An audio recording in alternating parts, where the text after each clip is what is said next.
బంగారం సాధ్యమైందేనా ఇప్పట్ల? ఇప్పుడు కాదు కదా, అప్పుడు అది 60,000 70,000 ఉండే సాధ్యమయ్యే పని అనుకున్నాం, ఇస్తాం అనుకున్నాం. మోదీ దరిద్రానికి డాలర్ ఇప్పుడు ఇయర్ ఫిక్స్ అయిపోయారు ఇక. నువ్వు మొత్తం చెప్పినాక ఇని అడగాలి. ఈ రోజు 100 రూపాయలకు దగ్గర దగ్గర 91 రూపాయి వచ్చింది డాలర్.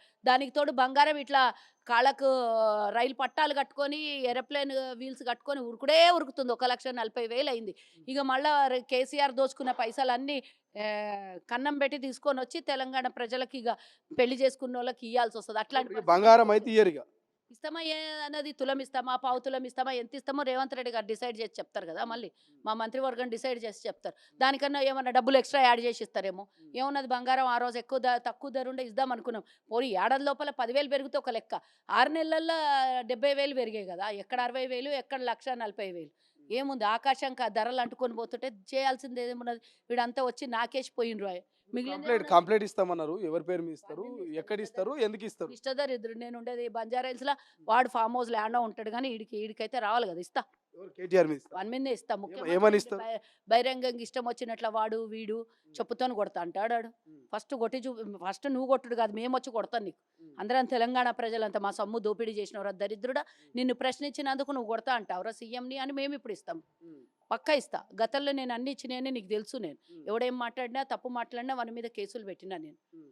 పక్కా ఇస్తా. ఇప్పుడు ఒక కాంగ్రెస్ పార్టీ కార్పొరేషన్ చైర్మన్ గా కాకుండా ఒక సామాన్య మహిళగా చెప్పండి, రాజకీయాలన్నీ కూడా ఎందుకు ఈ బూతు పురాణంగా మారుతా ఉన్నాయి?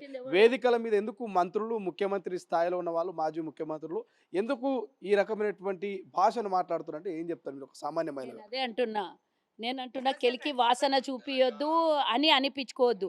మీరు మాట్లాడకపోతే తెలంగాణ కన్నా ముందు ఇట్లాంటి మాటలు ఎవరైనా మాట్లాడినరా? మాజీ ముఖ్యమంత్రి మొలకేసి విత్తనాలు వేసినటువంటి తెలంగాణ ముఖ్యమంత్రి ఆ రోజు మరి ఇట్లనే మీ నాయన కనలేవు. నువ్వు మరి తోలు తీస్తా అని మీ నాయన కనలేవు. ఈ సన్నాసి కాకపోతే ఆ సన్నాసి, ఆ సన్నాసి కాకపోతే ఈ సన్నాసి కిరికిరి పెడతారు నా కొడుకులు. అంటే భోగరగాలు అదోటి అడ్డం పొడుగు మాట్లాడతారు. మీలాంటి కుక్కలు చాలా ఉంటాయి. నీ మెడలు వన్సుగా ఇరుస్తాం, నీ మెడలు 4 ముక్కలు చేస్తాం అనుకుంటున్నావు. జాగ్రత్త. దానా పాములుగా అడుగుపెట్టి 6 ముక్కలు అయితే నాకు అనుకుంటున్నాము. నలిసి పారేస్తాం, 4 కలిసి చీరేస్తాం. జాగ్రత్త. పుట్టచోరుగాళ్ళు, పనికి మాలినోళ్ళు, సిగ్గుందా మీకు? ఇజ్జతమానం ఉందా? ముఖం మీద ఉమ్మేసి సిగ్గుండాల.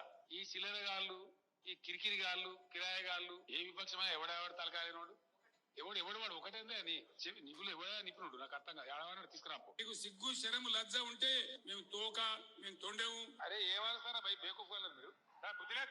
అంటే మాజీ ముఖ్యమంత్రి మాట్లాడిండని ప్రస్తుత ముఖ్యమంత్రి మాట్లాడతారా? చెప్పు దెబ్బ అయితే పెట్టాలి కదా. ఉట్టిగా చూసుకుంటా పోతే గాంధీ కాలం కాదు కదా, ఒక చెంప కొడితే ఇంకో చెంప కొట్టించుకోని. అట్లా తిట్టినా సిగ్గు లేదు వాళ్ళకు, ఏం తిట్టినా సిగ్గు శరం లేదు. మళ్ళీ వచ్చి ఊరుమందని తుమ్మంగా తలా 2 దన్నంగా నేను ఎట్లున్నాను ఎవరినో అడిగిండ్రు అన్నట్ట.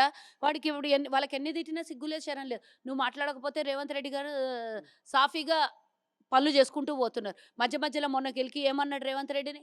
మొన్న తిట్టింది వారం రోజుల కింద ఈ దరిద్రుడే కదా ఫస్ట్ రేవంత్ రెడ్డి. తోలు తీస్తా అంటేనే కోపం వచ్చింది. కేసీఆర్ గురించి అంటలేను, ఈ నిష్ట దరిద్రుడు కేటీఆర్ గారు ఫస్ట్ వారం రోజుల కింద తిట్టిండా లేదా రేవంత్ రెడ్డిని? మర్చిపోయినరా మీరు?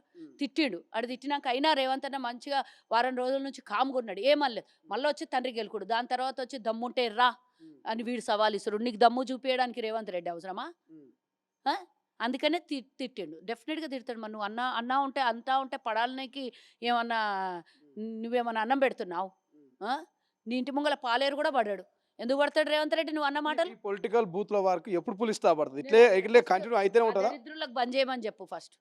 ఆ దరిద్రులకు బంద్ చేయమని చెప్పు. ఆయన పరిపాలన సాఫ్ట్గా చేసుకుంటూ పోతున్నాడు. మీరు అన్ని దరిద్రాలు చేసినా కూడా పగబట్టి ప్రతీకారం తీర్చుకుంటలేడు. అయినా మిమ్మల్ని స్వేచ్ఛగా వదిలేసిండు. అసలైన తొలి వెలుగు. ఫాలో వాట్సాప్ @తొలి వెలుగు official.